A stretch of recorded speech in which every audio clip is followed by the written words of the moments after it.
Welcome back. Well, last time we looked at the opening of Proverbs 2 and suggested that the series of ifs pointed to willingness. This question of attitude. Not mood, but attitude. Now, I realize this is ancient history, but I remember back in the old days when there was a fascination with the space program. Communications between the Apollo space capsule and the Johnson Space Center in Houston were broadcast, and people would actually listen to it. And from time to time, ground control would tell those in the spacecraft that they needed an attitude correction. Now, ground control had not noticed that one of the astronauts was in a bad mood. They were rather concerned that the position of the spacecraft, its orientation vis-a-vis the Earth, was out of kilter, and it needed to be corrected so that it would be headed in the right direction and get to its destination.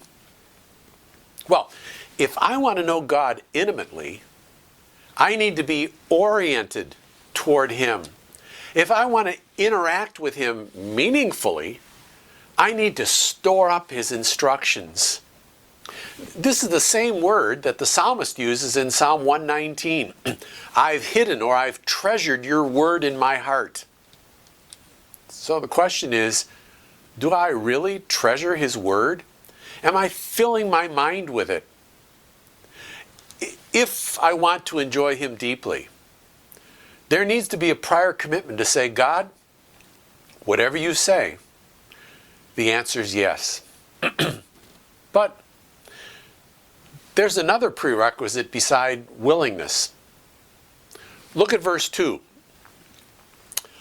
If you will make your ear attentive to wisdom and incline your heart to understanding. What's this prerequisite? It's the choice to focus.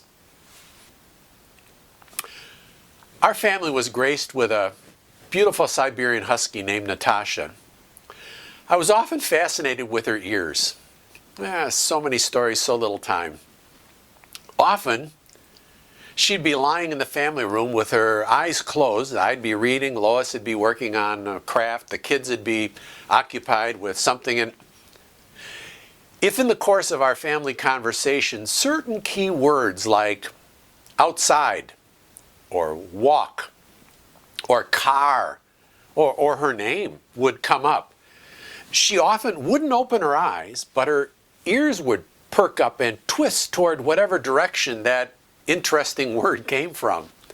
Tasha was turning her ear toward, even when she appeared to be passive, even when she was out of it, she wasn't. She was attentive. There's a difference between actively paying attention and passively having somebody catch our attention. See, if I want to know God intimately, if I want to enjoy Him deeply, there needs to be a prior commitment to pay attention. It's a conscious choice. I have to decide to value Him above all else. Well, the next prerequisite shows up in verse 3. If you cry for discernment, lift your voice for understanding. I think of that as passionate prayer. I'm not sure why a persistent, passionate prayer life is so challenging to maintain. But here the biblical sage emphasizes the importance of passionate prayer. It's not, God bless me, God bless my family, God bless everybody, now I lay me down to sleep. The issue is too important to let it slide. I need to plead for insight, to cry out for understanding. So, willingness, focus, passionate prayer. There's one more prerequisite in verse 4. If you seek for her as silver, search for her as hidden treasures.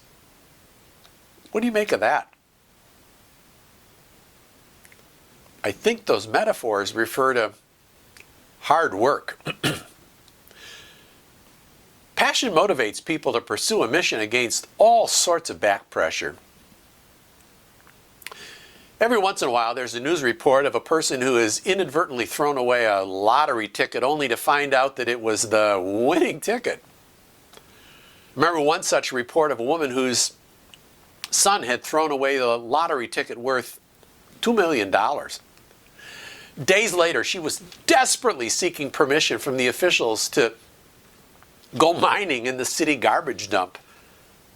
For obvious health and safety reasons, they declined, but she was desperate.